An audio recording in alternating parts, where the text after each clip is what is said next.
Pues resulta, pues resulta que mientras usted ve todo este caos en Washington, mientras todo el mundo está hablando del impeachment, del Capitolio, de Biden, de Pelosi, los disturbios, mientras todo eso pasa, tras bambalinas, Donald Trump y su secretario de Estado están haciendo otras cosas. ¿Qué cosas? ¿Por qué? ¿Es algo personal? ¿Obedece a algo mundial? Preguntemos. Soy Roberto de la Madrid y este es su programa.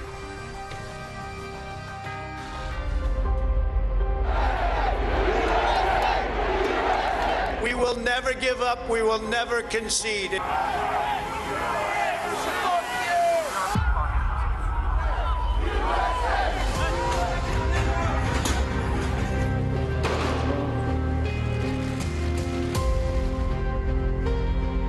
Mientras acontece el caos político en Estados Unidos desde hace 4 años que lleva la presidencia de Trump, desde los supremacistas blancos hasta el último ataque al Congreso que lleva la bandera pro-Trump, la administración, en lugar de meter en cintura a todos los promotores de violencia racista y supremacista y asignarlos como entidades terroristas, opta por reingresar a Cuba a la lista negra que tiene como los estados patrocinadores del terrorismo.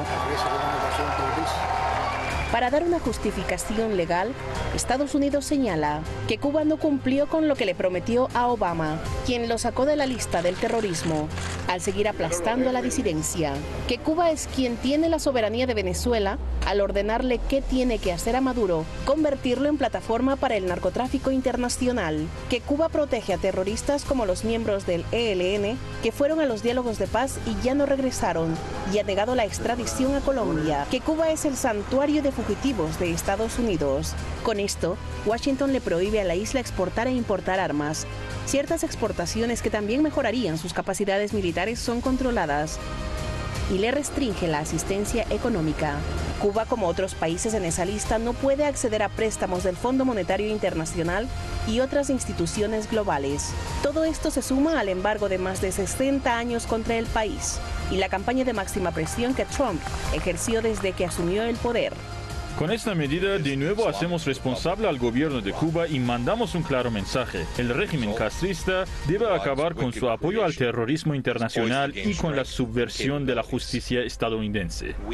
Cuba rechaza esta actitud de Estados Unidos, desmintiendo todas las acusaciones. Nosotros insistimos que se trata de una calumnia, de una injuria contra Cuba y de que el secretario de Estado deliberadamente miente al calificar a Cuba como un país patrocinador del terrorismo.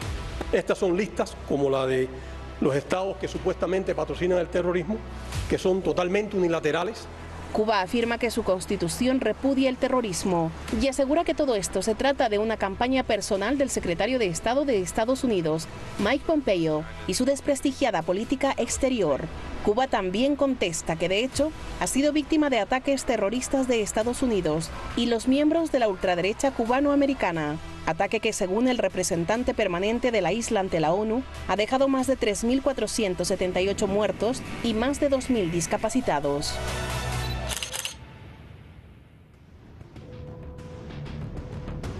Muchas gracias al el profe Ramín Bajizadeh, que está hoy como investigador, al jefe de jefes, usted lo conoce muy bien, Shahram Solfagari, que también aparece en otros programas como periodista en jefe, Youssef Mosafari, el coordinador internacional, y a todo el equipo detrás de La Razón por hacer posible este programa, pero sobre todo, y más que a nadie, a usted, porque usted decide tomar lo que aquí se dice o desecharlo.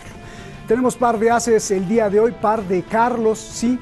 Mire usted, tuve el honor de escribir el prólogo de una obra maestra, realizada por intelectuales de América Latina para llamar al pensamiento crítico como la llave de todo. ¿Y quién es el líder de este gran trabajo? Pues es el mismo fundador de la humanología, Carlos Santamaría. Gracias por estar aquí. Director ejecutivo de Dossier Geopolítico, experto en las ciencias de la guerra y la inteligencia, especialista en geopolítica y gran guerrero, sin duda. Gracias, Carlos. Carlos Pereira Mele.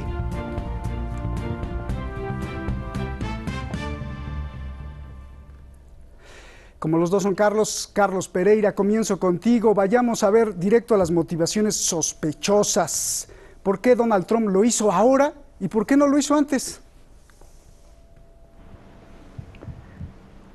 Bien, es evidente que Donald Trump está abandonando el poder, pero está tratando de asegurar desde un punto de vista su poder interno en Estados Unidos. No hay que olvidar de que el gran flujo de votos latinos, anticubanos y antivenezolanos estuvieron en el estado de Florida, donde apostó muchísimo en estas elecciones para tratar de quitarle el apoyo al Partido Demócrata. Y por supuesto también en otro estado donde hay fuerte presencia también venezolana-cubana, que es Texas.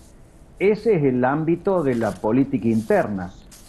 Ahora, en la política exterior no hay que olvidar nunca que Estados Unidos considera el Mar Caribe su Mare Nostrum, que allí ha aplicado históricamente desde hace más de un siglo y medio, la política del garrote y la doctrina de Monroe, América para los americanos, entendida como América Latina para Norteamérica.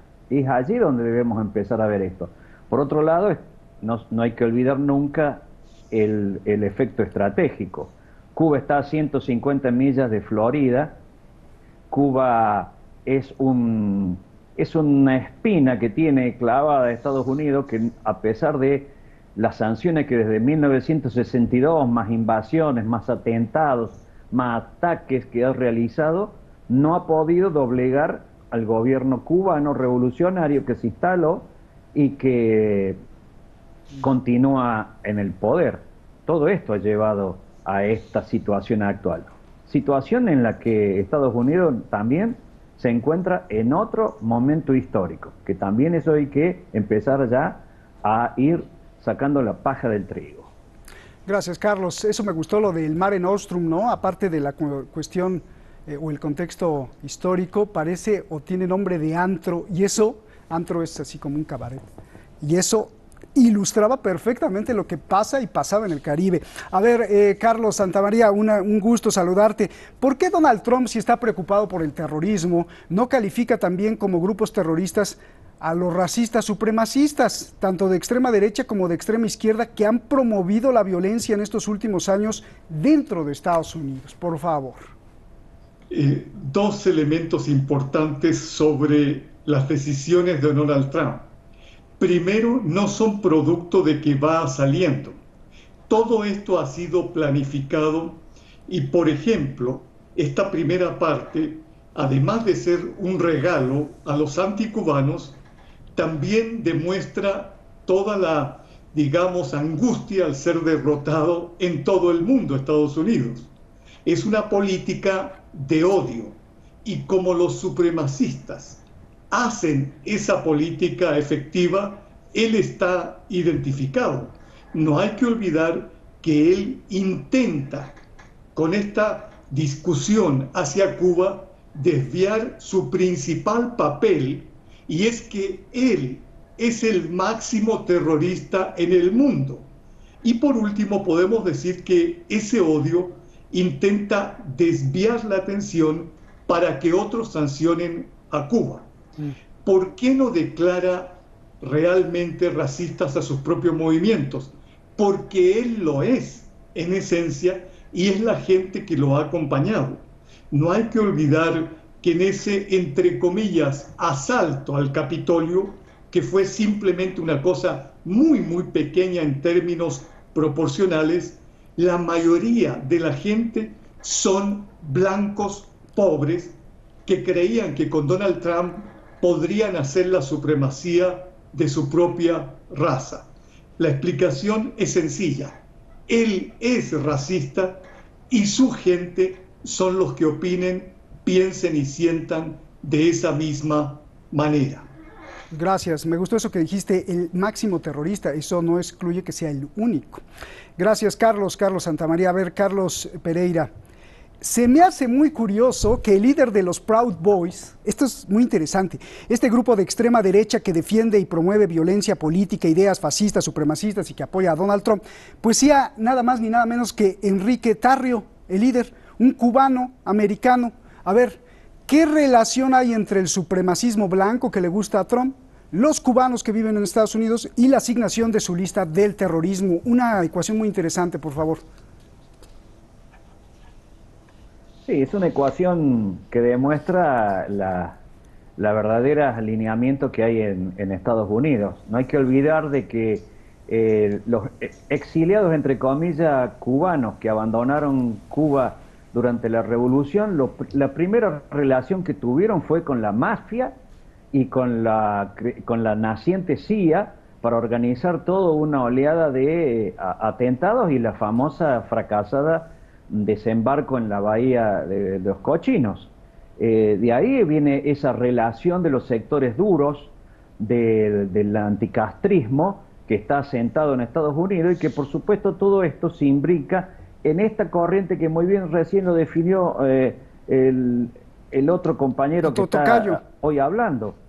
Exactamente, mi tocayo, que está totalmente identificado con el chauvinismo, la xenofobia, el machismo, todas esas corrientes que tratan de sacarlo a ese medio ciudadano venido abajo por las políticas neoliberales en el propio Estados Unidos, darle un enemigo y darle un objetivo de vida, tratándola de que no entienda por qué llegó a esa situación de catástrofe económica y que hoy también se ve en la catástrofe sanitaria, en la catástrofe de falta de Estado para su protección.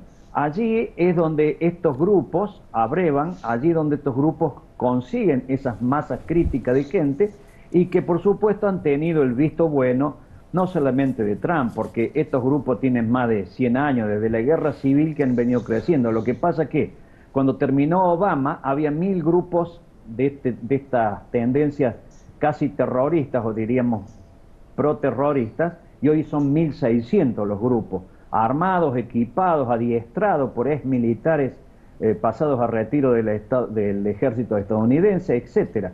Pero son un real fuente de poder en la que el núcleo duro, en la cual se concentra la posibilidad que intenta Donald Trump para continuar estando en el tapete político. Ahora, eso es muy interesante, pero eso realmente también a Estados Unidos le ha causado una pérdida de influencia internacional al ver que dentro de sus estructuras políticas realmente ha tirado por la borda el famoso, lo que se llama poder blando, que es el poder de atraer, de persuadir, a través de la cultura, de los valores, de la aceptación del modelo político.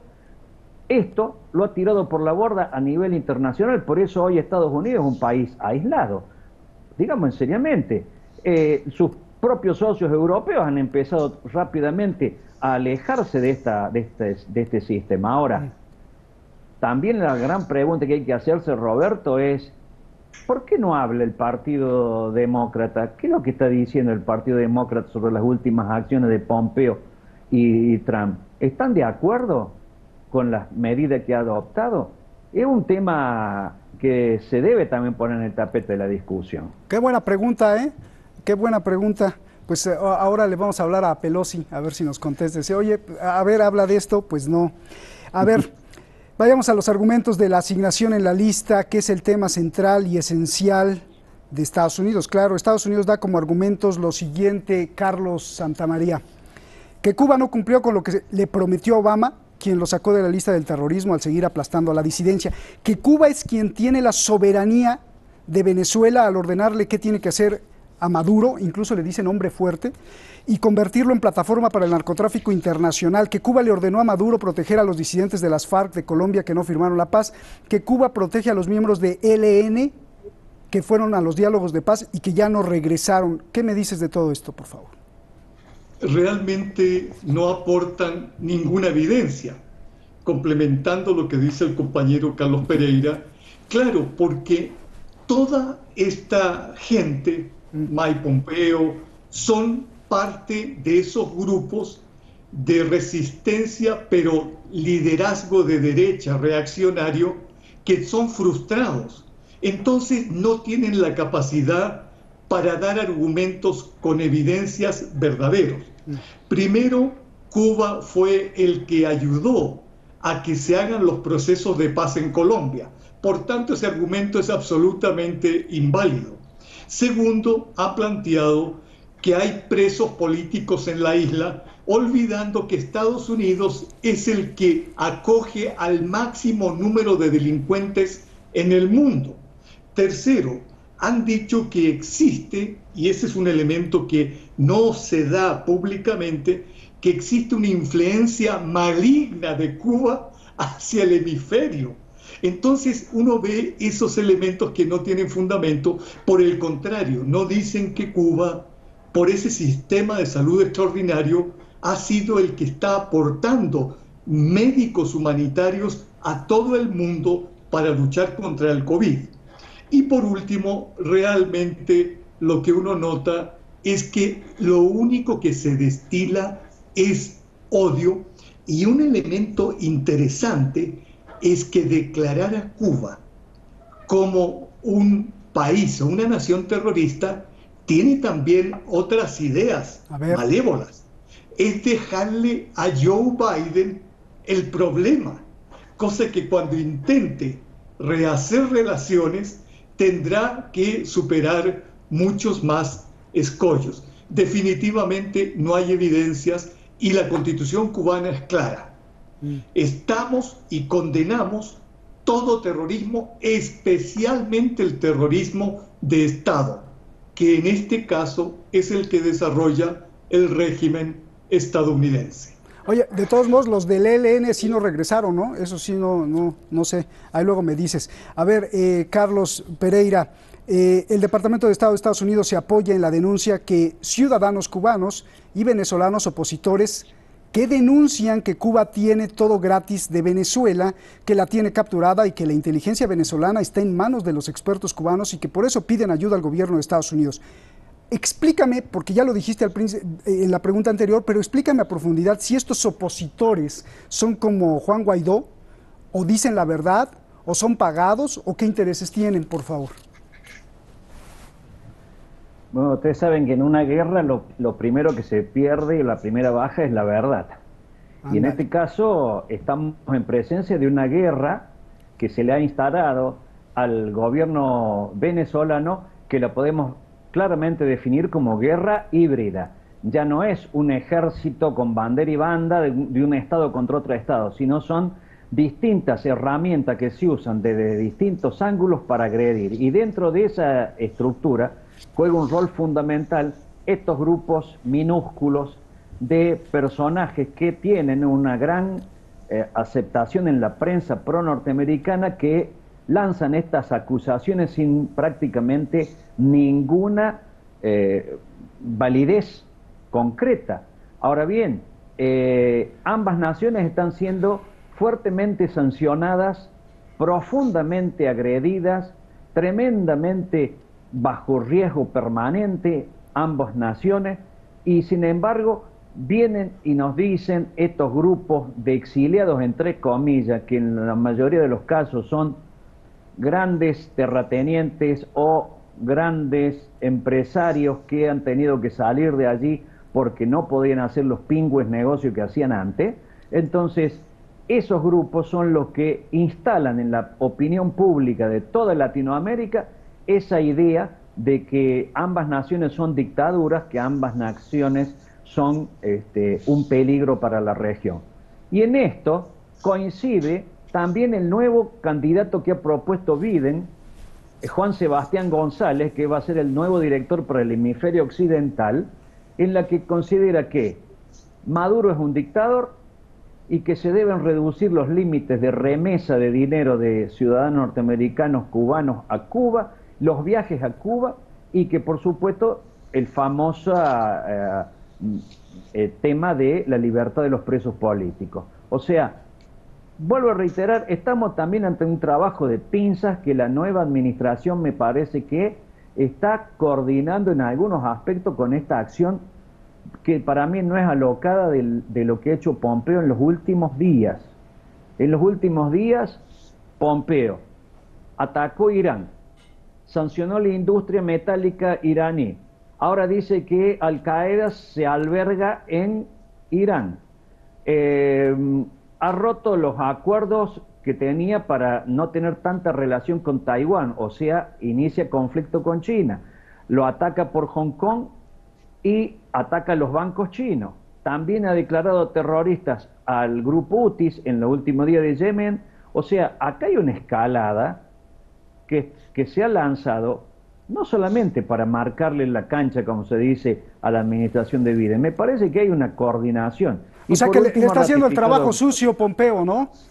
Exactamente, le está haciendo el trabajo sucio a la próxima administración. Oye, Carlos, pues ya te contestaste. En la pregunta anterior tú preguntaste por qué los demócratas y ahora ya no lo estás contestando tú mismo. Y es efectivamente, ¿no? Si ya nombró a este director, que es así como el señor Marco Rubio, Ted Cruz y todos estos, pues bueno. Carlos Santamaría, el reporte de la ONU de hace 2 años, octubre. Bueno, ya nos vamos, tenemos muchas cosas. Te voy a hacer una pregunta muy interesante. A ver, bajo Fidel, Cuba tuvo presencia en Guinea, Siria, Nigeria, Algeria, Yemen, Vietnam, Laos, Zaire, Irak, Libia, Ghana, Eritrea, Somalia, Sudáfrica. Incluso envió casi 500,000 de cubanos a pelear a Angola. Pregunta, ¿esta herencia e ideología es la que molesta a Estados Unidos, ya que Estados Unidos siempre quiere ser el primero y único en la injerencia internacional? Exactamente, porque la ideología cubana es una ideología de solidaridad y también de humanidad. Por eso no solo los médicos, sino los luchadores cubanos en Angola defendieron la soberanía de esa nación. Entonces, en este momento, esa es la ideología que se contrapone a demócratas y republicanos que son los mismos. Mike Pompeo hizo cosas pensadas entre Trump y Biden por dentro, ocultas. Obviamente el objetivo, ¿cuál es?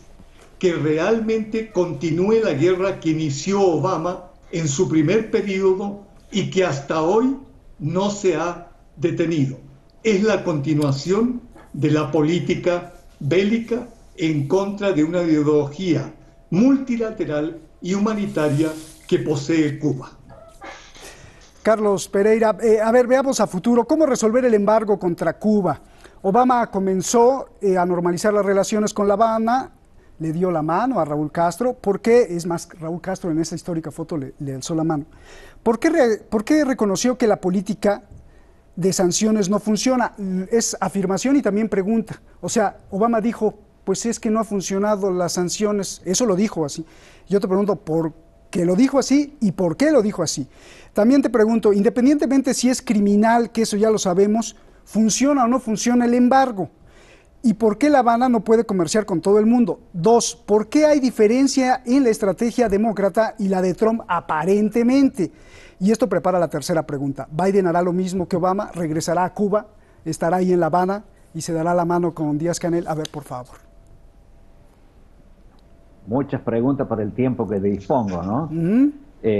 Realmente creo que la situación de las sanciones siempre han sido lamentables para los pueblos, porque en definitiva los gobiernos pueden resistir perfectamente este tipo de sanciones. Segundo, las sanciones por supuesto que le han afectado profundamente a Cuba.